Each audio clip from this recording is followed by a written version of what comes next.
Hello, and welcome to the Vlogging Pod. Let's talk about James Talarico. James Talarico is a Texas state representative and Democrat candidate for the U.S. Senate.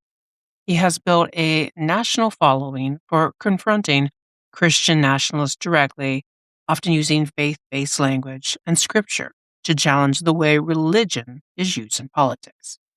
And as full disclosure here, I happen to like him. James Talarico frames his arguments around protecting pluralism and democratic values rather than using religion as a tool for exclusion.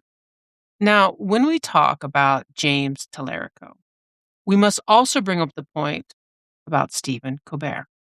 Stephen Colbert recently said CBS blocked him from airing an interview with Talarico because of concerns about the FCC's equal time rule.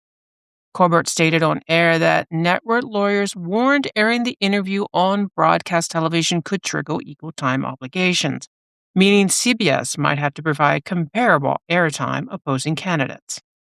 The interview ultimately ran online instead of broadcast network. In further reporting, Colbert criticized the decision publicly and suggested that the network has reacting to a regulatory pressure or fear of scrutiny from the current FCC. Now, let's take a moment and break down what the FCC equal time provision is. Broadcast stations that give airtime to one legally qualified candidate for public office may be required to provide comparable opportunity to opposing candidates.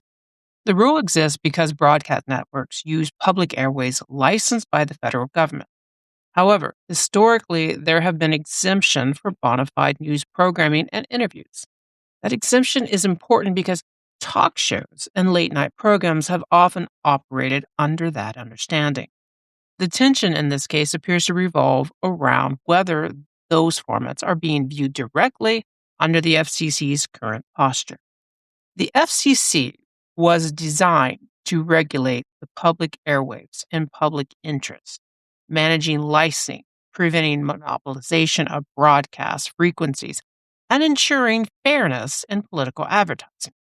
The broader question is, when a network declines to air a Senate candidate interview out of regulatory fear, is that rule functioning as intended, or is it chilling political speech in a way that limits voters' access? Today's sources come from Stephen Colbert, James Talarico, Donald Trump's FCC from AP News. Stephen Colbert, CBS FCC, Brendan Carr, Talarico interview from TheVerge.com. CBS capitulates to Trump's FCC spikes, Colbert interview, nymag.com. Thank you for listening. Until next time, bye-bye for now.